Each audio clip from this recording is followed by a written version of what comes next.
Здравейте! Бих искал да ви разкажа една история.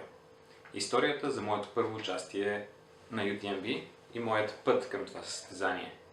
Обиколката на Мон Блан или UTMB според мен е най-значимото състезание по планинско бягане в света.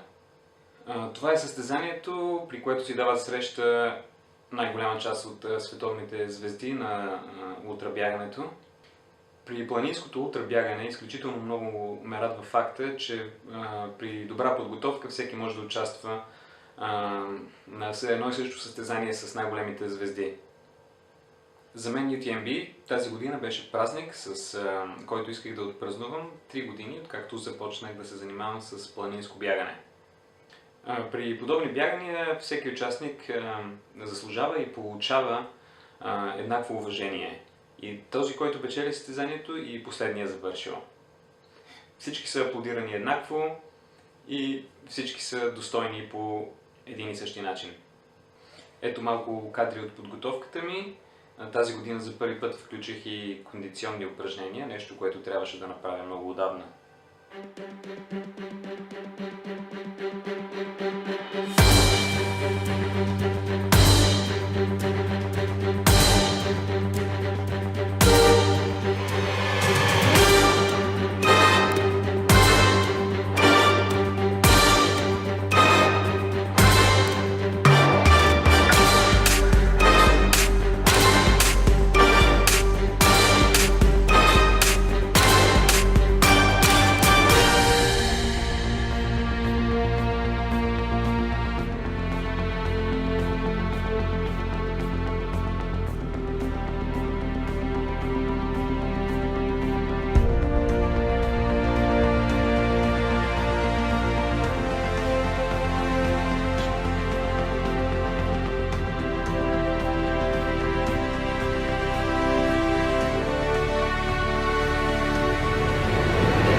Няколко часа преди старта започвам приготовленията.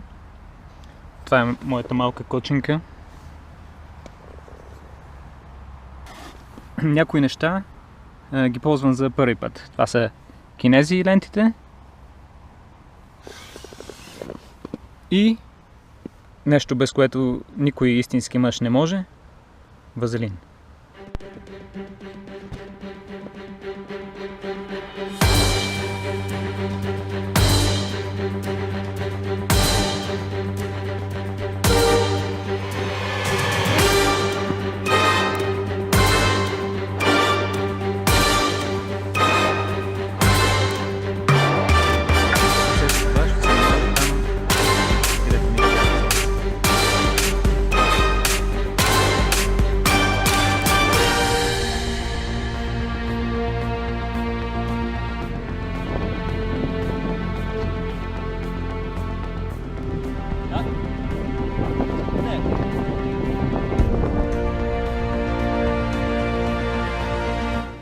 старта се отбивам за една последна паста.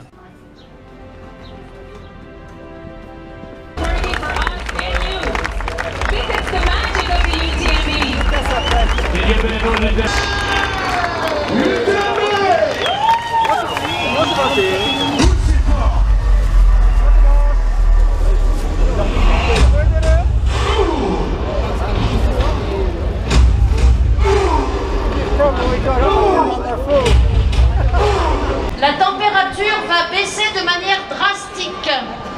The temperature is going to be quite cold.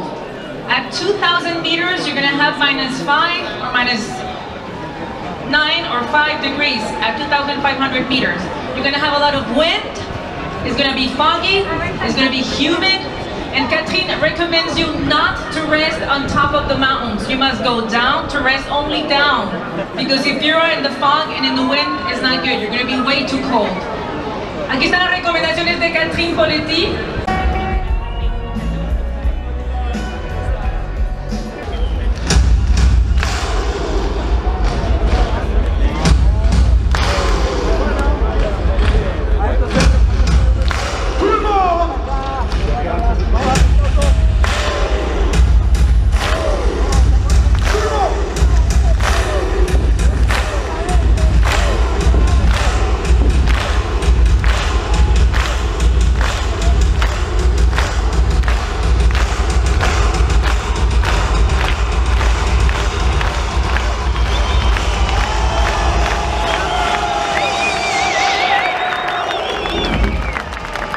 Merci à vous, vous êtes formidables, vous allez pouvoir commencer à taper dans les mains.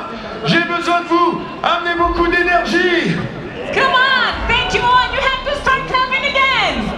Because the moment is arriving. Vous en avez rêvé. Des années de préparation. You dreamed about it. Years of preparation. Vous allez partager une aventure hors norme. You're going to share an incredible adventure. Viaggio fuori dal comune unico. Des dépassements.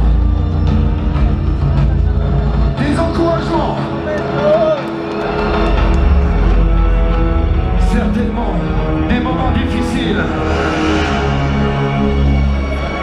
Mais au final, une énorme joie.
Това изпращане продължава вече няколко километра.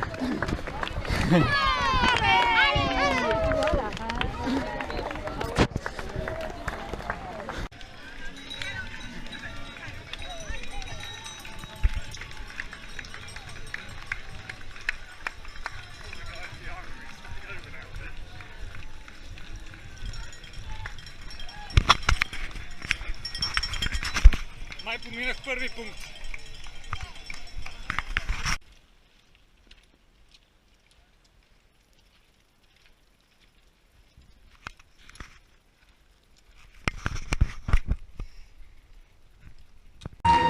Тук е късно вечерта, достигаме някакъв пункт, въобще не знам кой е.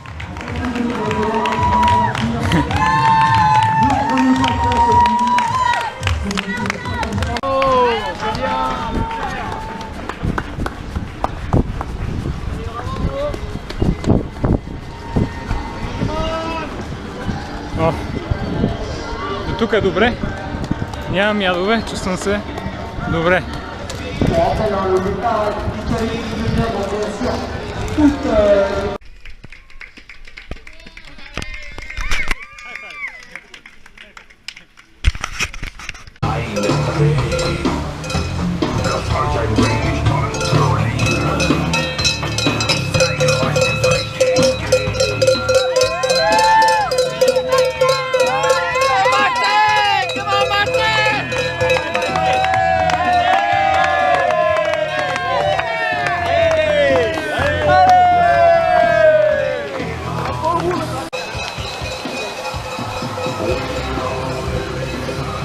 Е, това значи така изстрелва.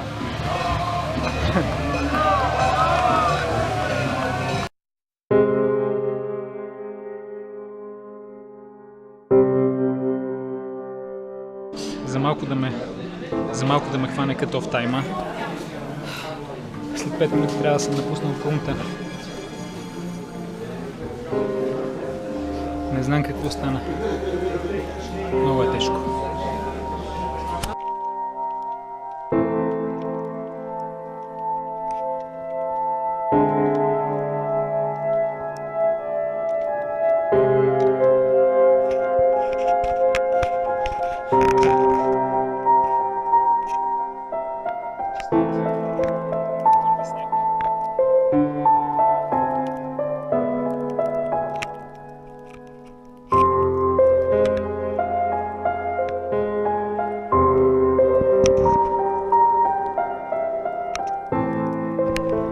Току-що минахме най-високата точка. Стори ми се безкрайна. Времето беше отвратително. Най-високата точка беше на 2506 метра. Все още се движа на косъм на границата с cut-off тайма.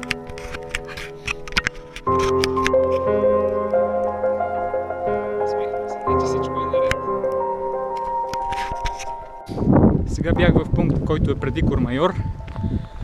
Влезнах в медицинския пункт да ми се погрижат за коляното ми. Тъкмо ме намазаха с някакво масло и медицинската сестра каза, трябва да тръгнеш на секундата, иначе те дисквалифицират.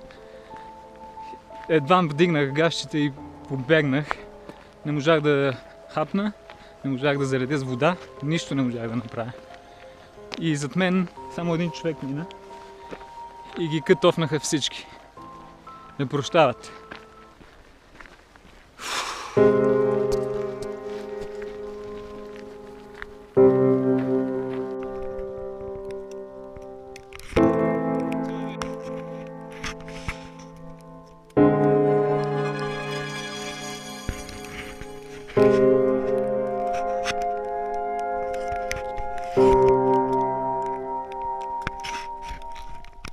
Бях се подготвил доста добре, чувствах се страхотно.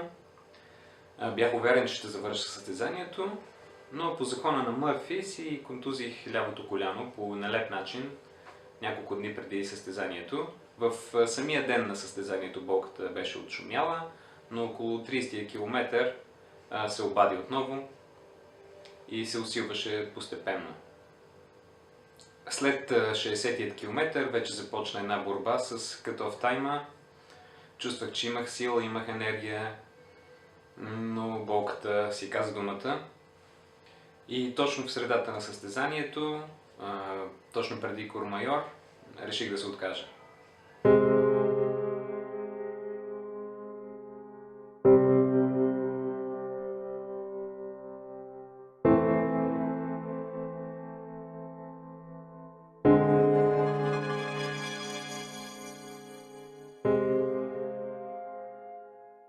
Всеки, който се е отказвал по време на състезание, вероятно знае как се чувствам.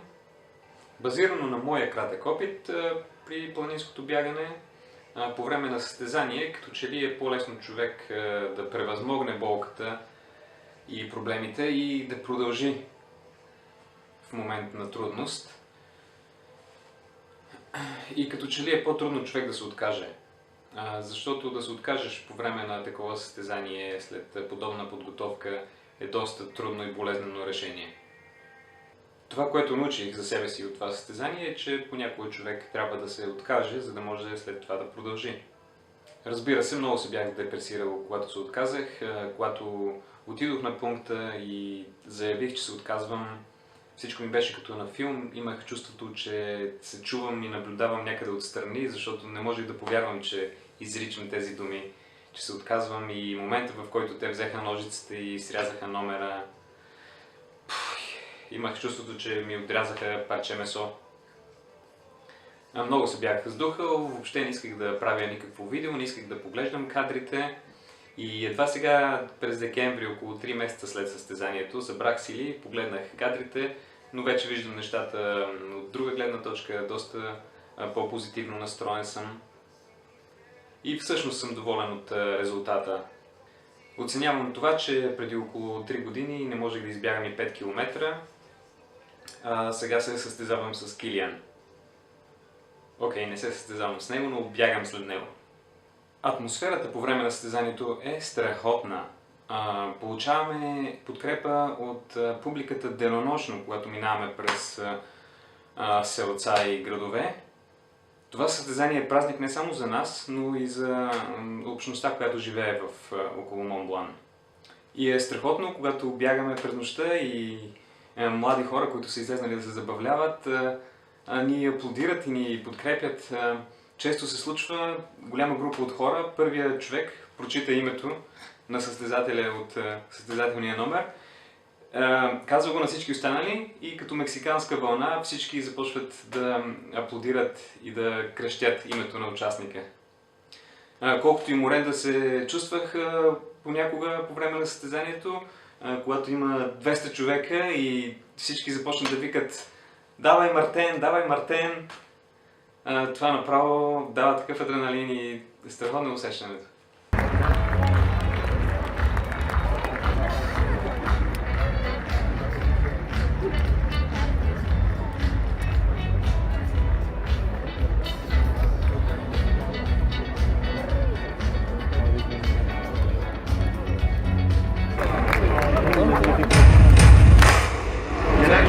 Qui sont passés à travers.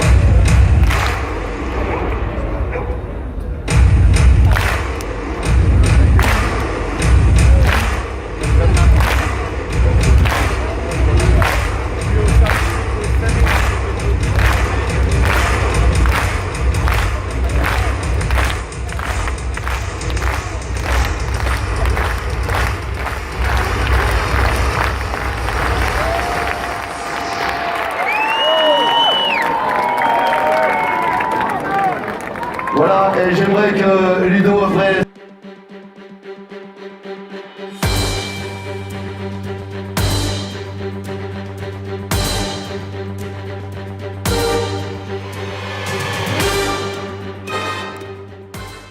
Да, UTMB за мен беше една мечта, която не успях да осъществя, но интересното, когато си имате мечта, е, че когато я осъществите, вече си нямате мечта. Аз все още си имам мечта и тя е втора част на това видео. Отивам да се готвя.